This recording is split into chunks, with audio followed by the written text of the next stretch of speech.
भी आप सेपरेट कर लेते हो तो 24 का 24 ही रहेगा, 26 का 26 रहेगा। उससे ये फायदा होता है कि जो भी बच्चा आपके पास आएगा स्टेकिंग के लिए और जो भी कस्टमर आएगा आपके पास, वो उसके लिए आपको सीधा सीधा अब उसका ही प्रॉपर साइज निकालोगे। जैसे समझिए 4 साल का बच्चा आया और उसके सामने आपने गलती से 26 निकाल दिया, बट 26 जो है वो नहीं सेट हो रहा है उसमें उसको, लेकिन उसको चाहिए वही जीन्स आपने दिखा तो दिया है 26 में, और 26 में उसको छोटा साइज चाहिए और वो सेम आपके पास अवेलेबल नहीं है, तो हो सकता है आपके कस्टमर्स आपको छोड़ के चले जाए। इसीलिए साइज वाइज में रखना और इम्पोर्टेंट होता है, ताकि कस्टमर बाद में एक चीज पे ना टिके रहे तो नहीं भाई हमको यही पैटर्न में चाहिए, वो पैटर्न पसंद आया तो वो सब चीज नहीं होनी चाहिए। चेकिंग का ये भी एक दूसरा बहुत बड़ा और अच्छा रीजन है कि आपके साइज प्रॉपर रहते हैं।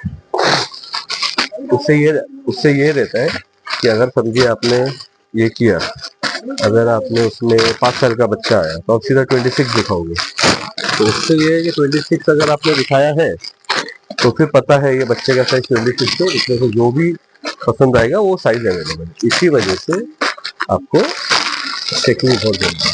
तो देखिए ये होता है तरीका स्टेकिंग का, और जो शॉप मैंने आपको बताया था पहले कैसा था और ये आप कैसी लगेगी शॉप हो।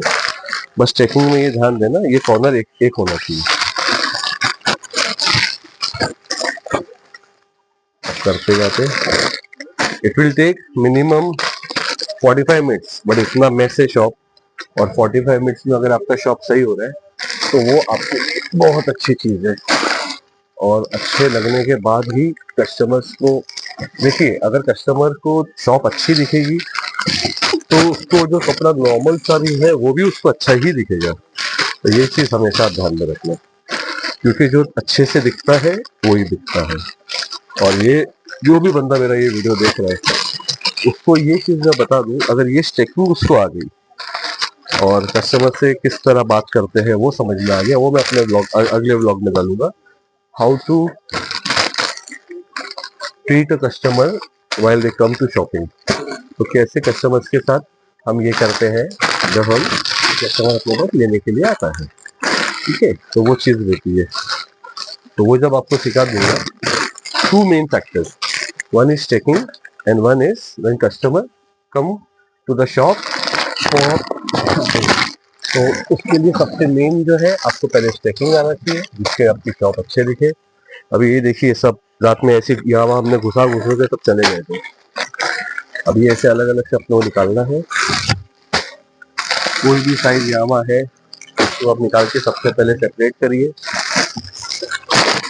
आपके हर जीन्स पे नंबर होता है, जैसे अभी आप देख रहे हो ये 28 है, तो ऐसे 28 30 32 ऐसे सब नंबर होता है, और आपको वही ध्यान देना है कि आप नंबर वाइज ही सब पैंट रखे हैं।